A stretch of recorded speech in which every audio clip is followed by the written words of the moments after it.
So, one of our conventional understandings about American Indians and Christian conversion is that when missionaries came with settlers um, to the Americas, their first, obligation essentially was to change people from their savage state, their so-called savage state, to a more civilized state. And converting to Christianity was seen as sort of the key to signal civilization. Civilized people were Christian people. And we've spent a lot of time as historians, especially understanding the perspective of the missionaries on that process, and somewhat less time understanding the perspective of Native people on that process.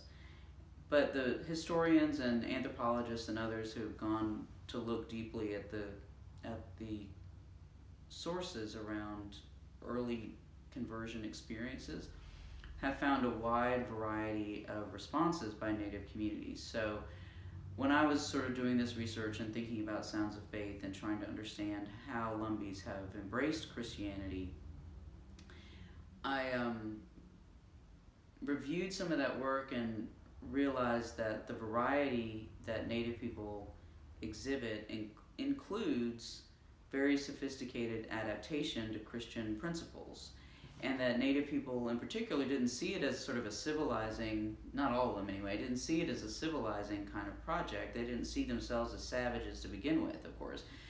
They saw their societies and their religions and their cultures as very dynamic and changing. And so change is not an abnormal phenomenon, it's a very normal phenomenon. But historians have looked at this question of conversion as if change was abnormal. And so I wanted to, in saying that line in the film about Christianity was a threat, I wanted to reinforce people's sort of notions that change is a threat, but in fact change is a good thing. And so the contrast that I was intending to kind of promote there was the idea that change means empowerment, as sometimes as well as loss. So it's undoubted, it's uncontestable that Lumbee ancestors lost indigenous languages, rituals, sort of knowledge of the world, the natural world as well as the kind of spiritual world, when Christianity became the kind of dominant norm in the Americas. However, that sense of loss has become transformative for Lumbee people. And Lumbees have seized on these particular elements of Christianity or Christian worship, like song, to reinforce survival as well as honoring the past. So we're able to use, I think, a religion like Christianity to honor the past, to think about what our ancestors have sacrificed, as well as to kind of chart a way forward as a community that means we're here and we'll still be here for many, many years to come. I actually grew up in Durham in an Episcopal church, and there aren't that many Lumbee Episcopalians, but there are a few. And so my experience with more traditional forms of Lumbee Christianity is kind of filtered through my experience as an Episcopalian.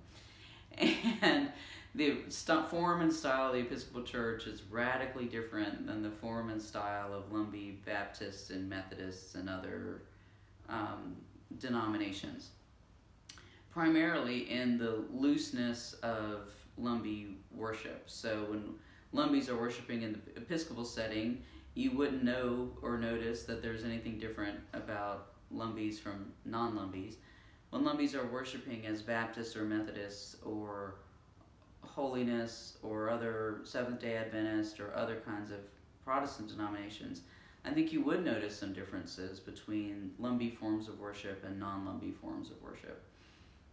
Partly just because those denominations are way loosely structured. I mean, they don't typically, always anyway, impose a kind of hierarchy onto the spiritual experience. So that means that local churches and local communities can do whatever they want to.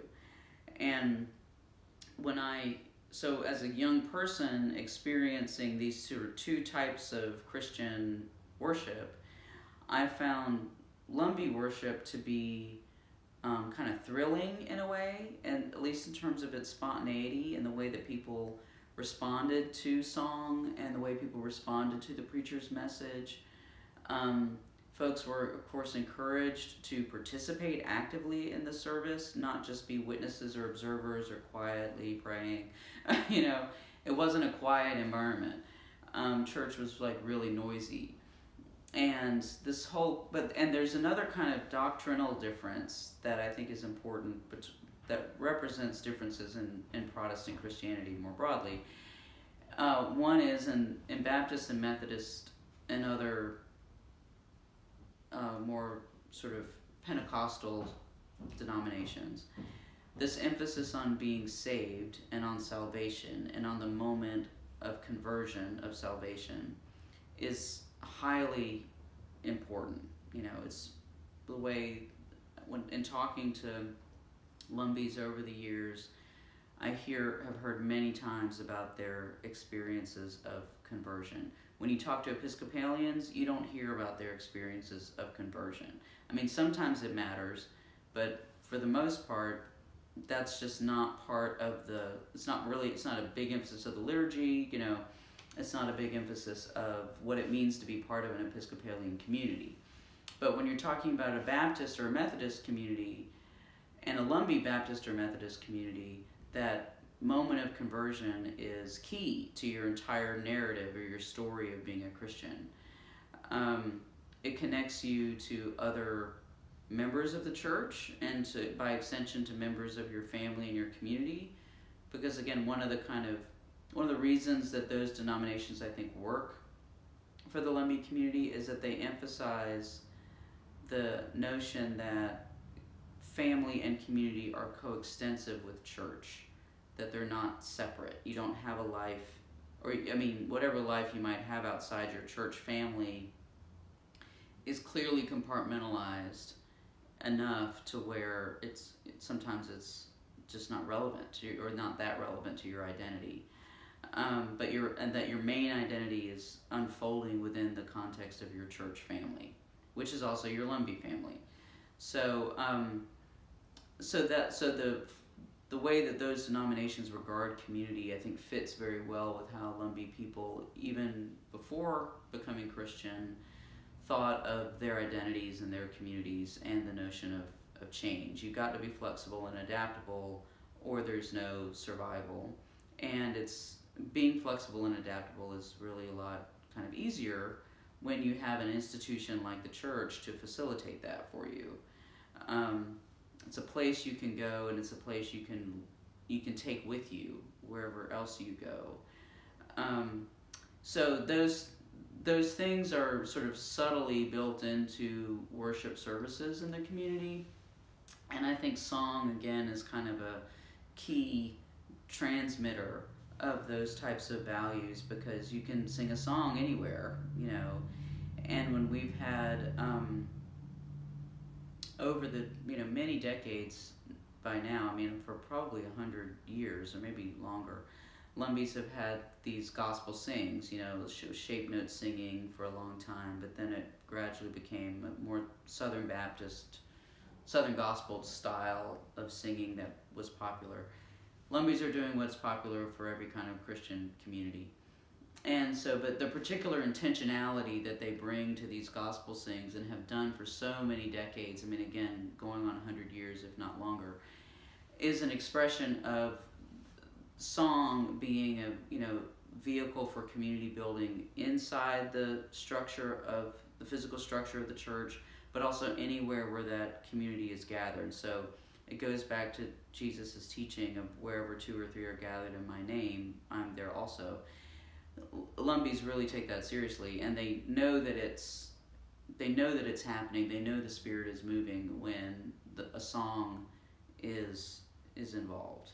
Does that make sense? Mm-hmm. And so these kinds of gatherings, what I feel like I've experienced some of my deepest or most profound connections with the spirit world have been less in church and more in the context of family events where my family is singing. And when I was a young child, it was several times a year, but always on my grandfather's birthday, which was December 27th. So we would travel from here. If we had not been down there already for Christmas, then we would, go down for his birthday dinner. And after this smorgasbord of, fried chicken and pastry and every Lumbee dish that you would want, the family would sit down for hours and sing. And my grandfather was old enough to where I don't distinctly remember as a young child him playing the piano and being at the center of that, that kind of family congregation.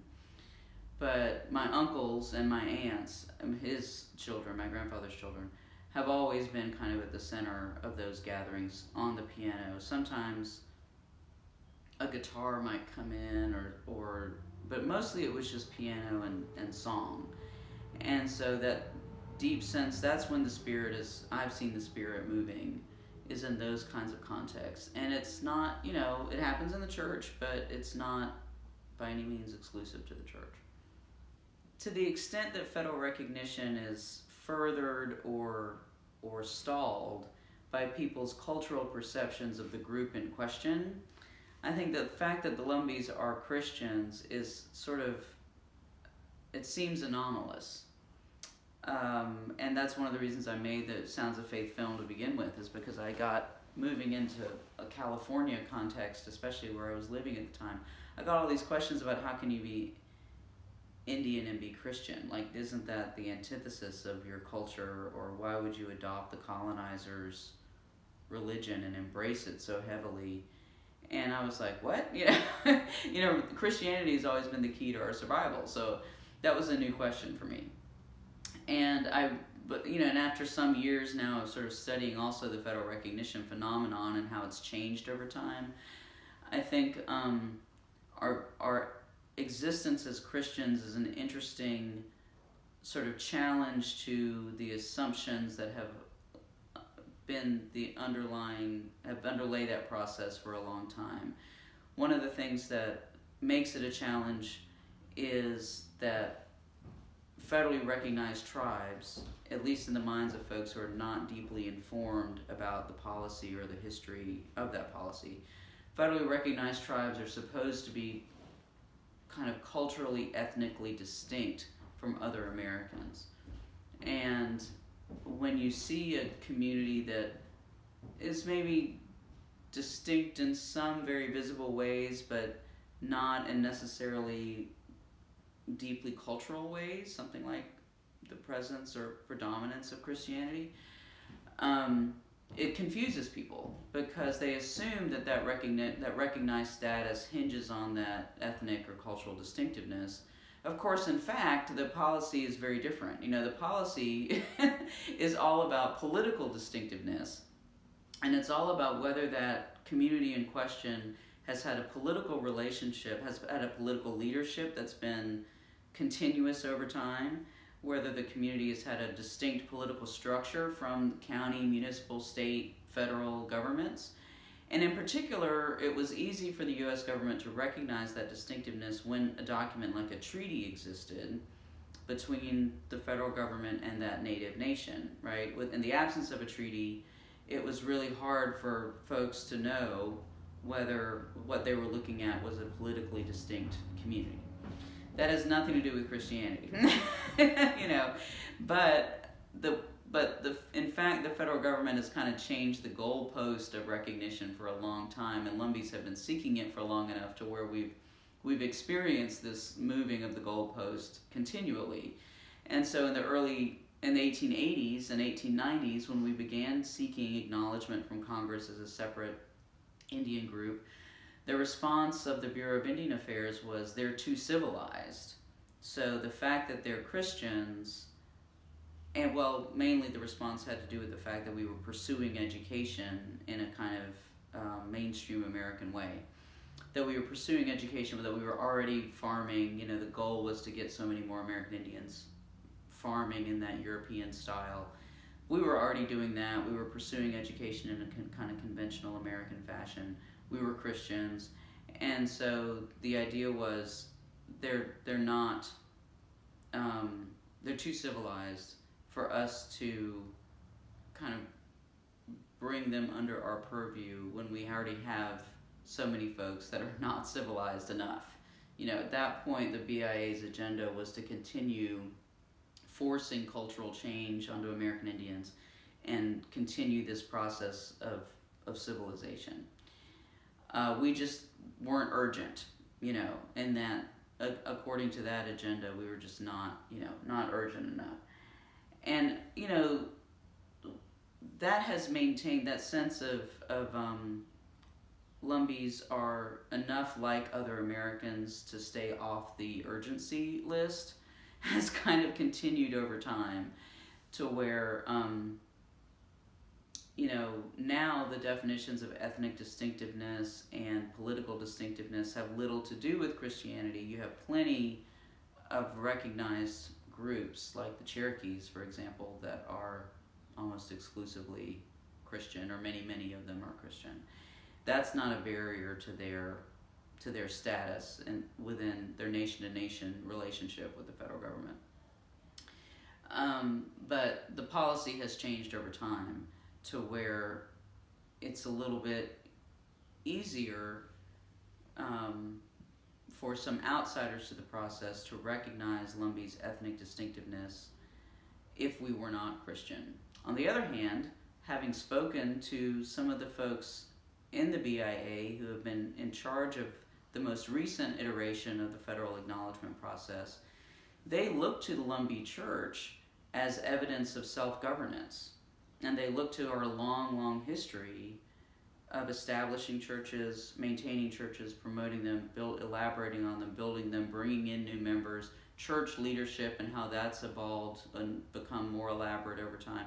They look to that as evidence of our political distinctiveness. It doesn't matter to them that it takes place in a Christian context. And so that's I think a real Christianity in that, when you look at it that way, it's a real advantage when it comes to demonstrating the case for the U.S. recognizing a nation-to-nation relationship with the Lumbees. But again, it's harder to inform the general public who believes,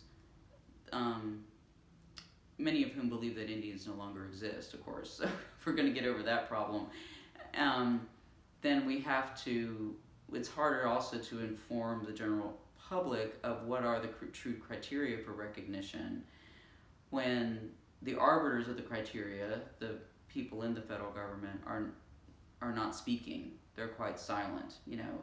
And so it's new information to most people that the Lumbee Christian Church would be considered worthy evidence of a distinct political community. And that seems oxymoronic to the folks who believe that Christianity is the antithesis of being Indian.